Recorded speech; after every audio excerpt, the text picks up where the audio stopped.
Olá pessoal, passando aqui então para comentar rapidamente a decisão. Finalmente então encerrou o julgamento das ações declaratórias de inconstitucionalidade que envolviam não só o juiz das garantias, mas todo o pacote anticrime. Se falou muito sobre juiz das garantias, mas no fundo tinha uma série de dispositivos ali, além do artigo 3º, nas alíneas B, C, D, E e F, que diziam respeito ao juiz das garantias. Nós tínhamos lá a questão do sistema acusatório. Até deixa eu reabrir aqui, não sei porque que eu fechei meu CPP, mas vamos lá. O Supremo então encerra o julgamento e vamos fazer um comentário aqui rápido sobre cada um dos pontos. Primeira coisa, por maioria, então, fizeram uma interpretação conforme a Constituição do artigo 3º-A para determinar que, e aí vem o detalhe, o 3º-A é o artigo que fala sobre o sistema acusatório. Ele diz assim, o processo penal terá estrutura acusatória, vedadas a iniciativa do juiz na fase de investigação e a substituição da atuação probatória do órgão de acusação. Todo mundo sabe que no sistema acusatório, o juiz não tem iniciativa probatória, o juiz não tem que ir atrás da prova de ofício. Mas o Supremo, de certa maneira, entendeu o seguinte, o sistema será acusatório, mas se o juiz quiser ir atrás da prova, ele pode. Ou seja, a redação foi que o juiz, pontualmente, e nos limites da legalidade, nos limites da lei, pode determinar diligências suplementares para dirimir dúvida sobre ponto relevante na hora de decidir. O que o Supremo fez foi pegar o artigo 3º-A e, ao invés de considerar que o 156 estaria revogado por ser incompatível com o 3º-A, quer dizer, ao invés de eles pegarem o 3A do sistema acusatório, darem a máxima eficácia e considerar os artigos que são contrários a ele revogados, o Supremo fez o contrário.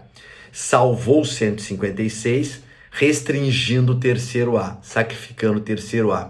Então, o processo penal terá estrutura acusatória, vedada a iniciativa do juiz na fase da investigação e a substituição da atuação probatória do órgão de acusação, ressalvado, então, que o juiz, permitido, então, que o juiz pontualmente e nos limites da lei, não sei o que vai ser, possa determinar diligências suplementares para dirimir dúvida. Ou seja, 156 segue valendo, toda a crítica que se faz, parece que o Supremo não deu a menor importância para isso.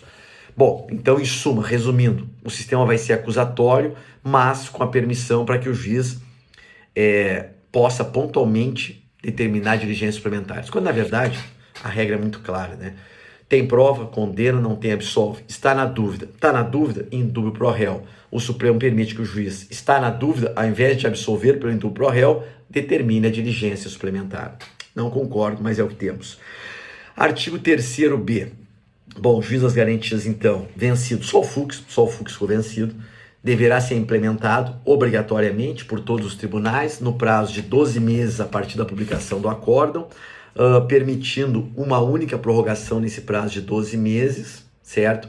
Então, 12, pode-se permitir uma prorrogação de até mais 12, que vai ser decidida pelo CNJ, e as diretrizes também vão ser disciplinadas pelo CNJ, então, bem ou mal, o CNJ vai acabar também disciplinando um pouco sobre o papel do juiz das garantias, mas foi um avanço, teremos juiz das garantias.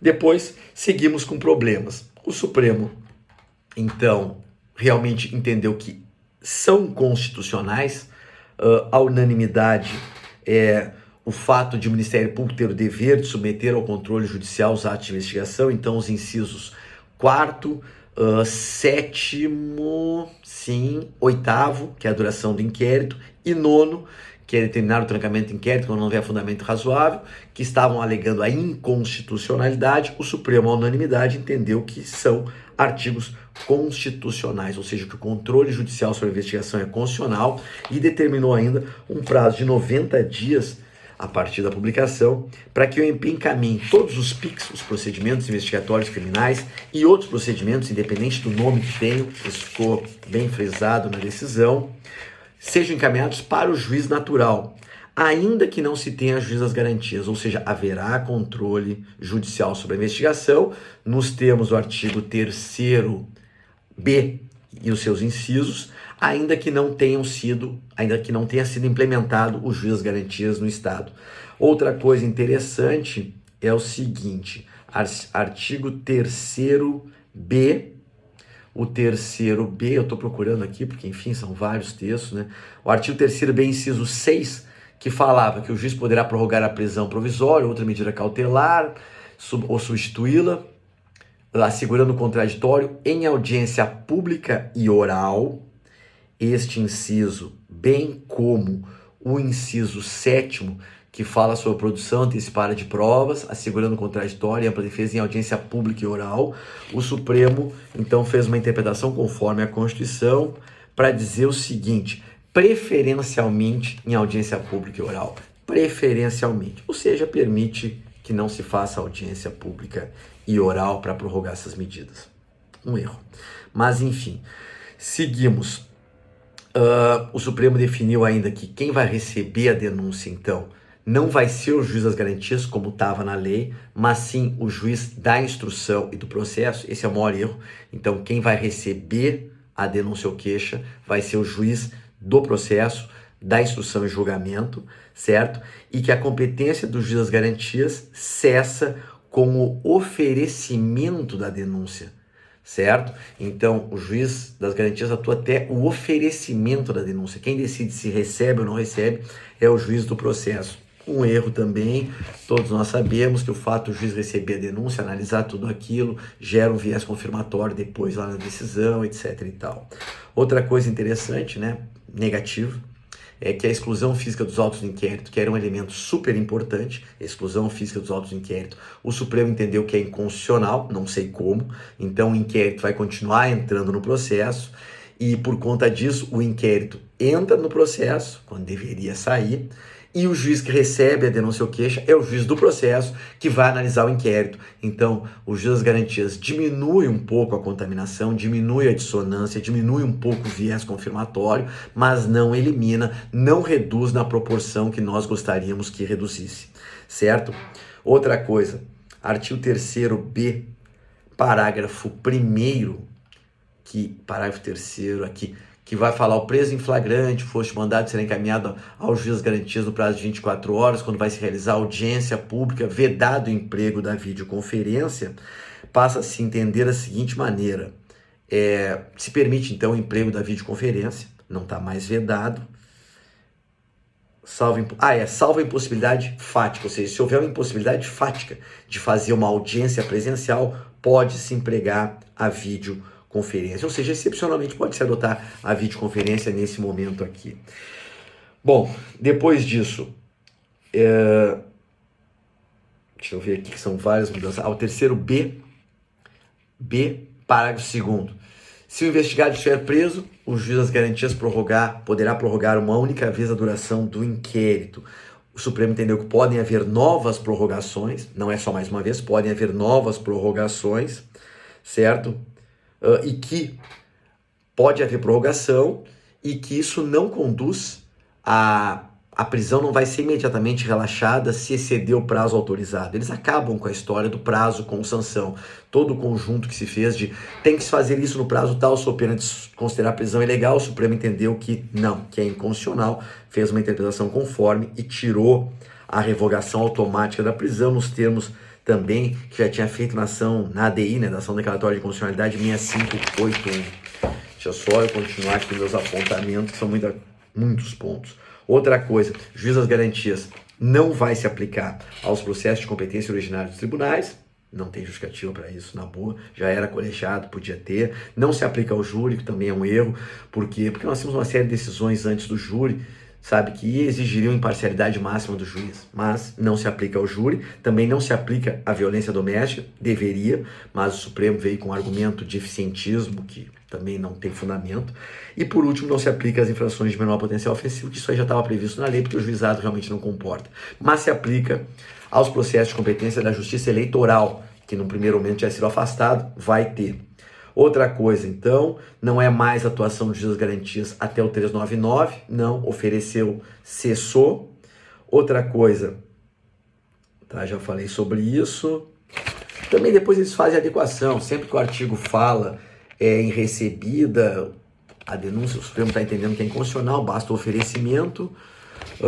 Quem vai reexaminar as medidas cautelares depois de oferecida a denúncia vai ser o juiz do processo e não o juiz das garantias.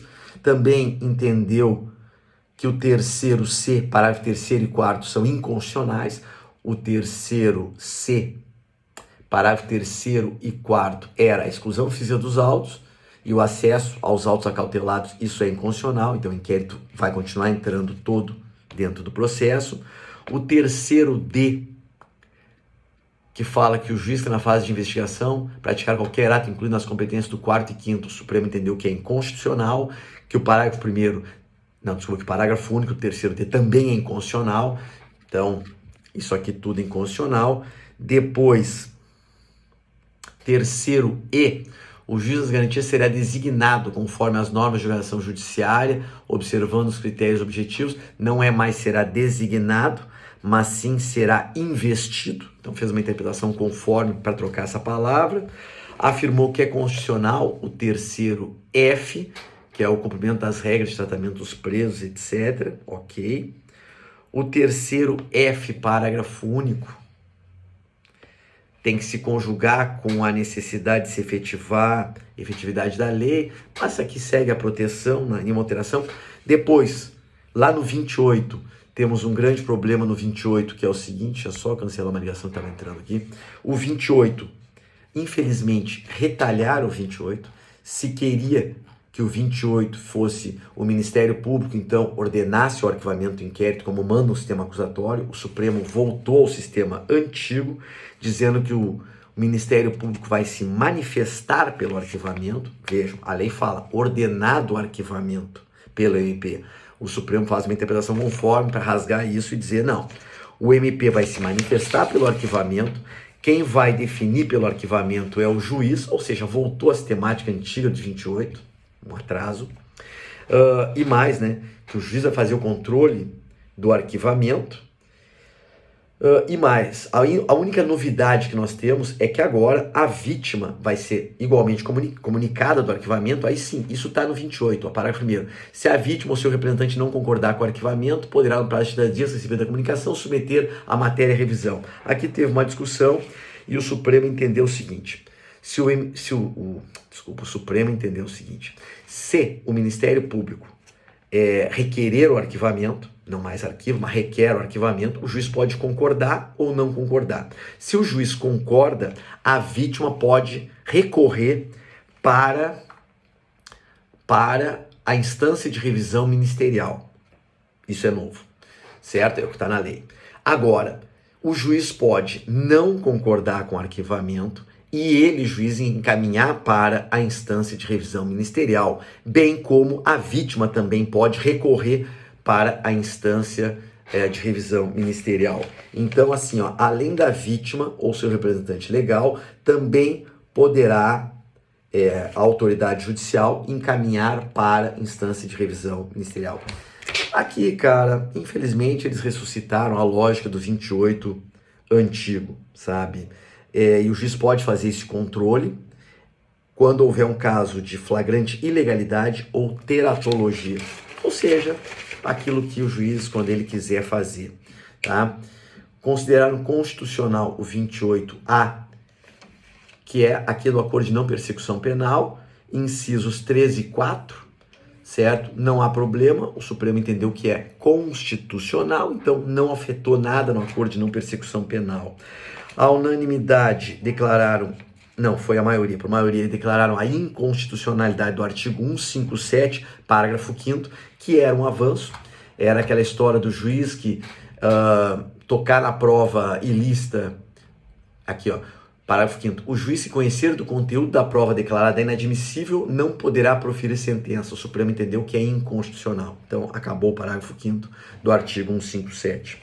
Outra coisa, o artigo 310, o Supremo também proferiu julgamento, deu uma retalhada no 310, eu estou abrindo aqui, que é na prisão em flagrante, que vai então para o juiz, que pode decretar a prisão preventiva.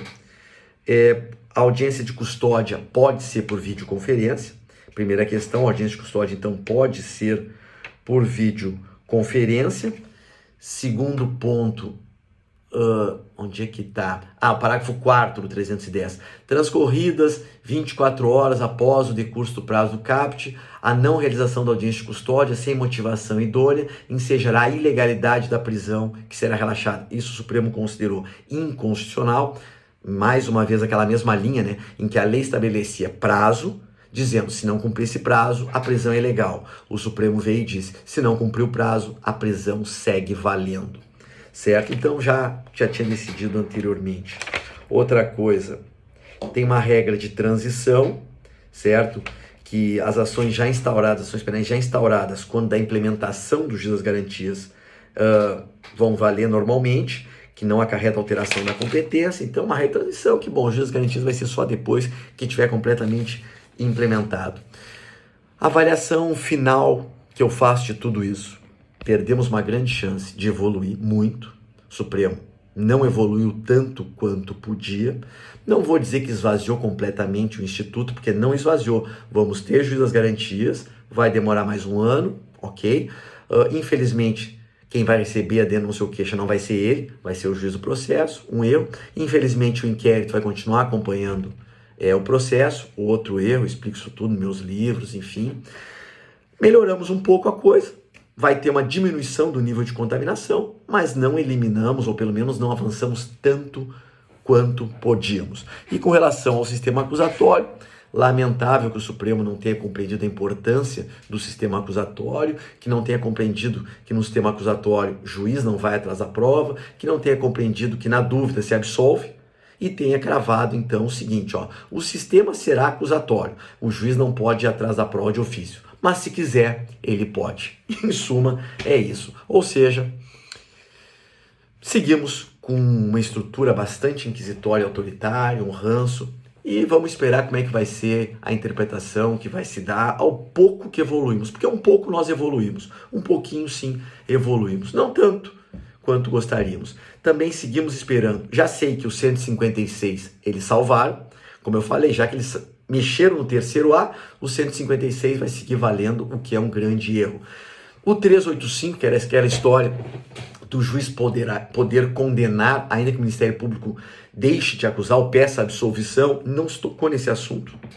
Então, infelizmente, eu acho que ainda vai ter gente que não compreendeu o alcance do sistema acusatório, que vai entender que o 385 pode ser aplicado e que o juiz pode condenar, ainda que o MP peça absolvição e coisas do gênero. Acho que nós não chegamos ainda no Brasil num sistema, realmente acusatório, com nível de evolução que se espera.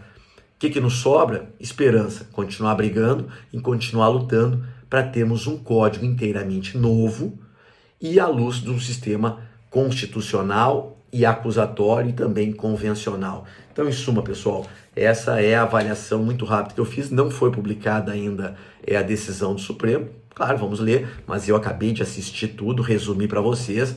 Vamos esperar a ata só para fechar algum ponto que talvez não tenha ficado suficientemente bem esclarecido. Era isso.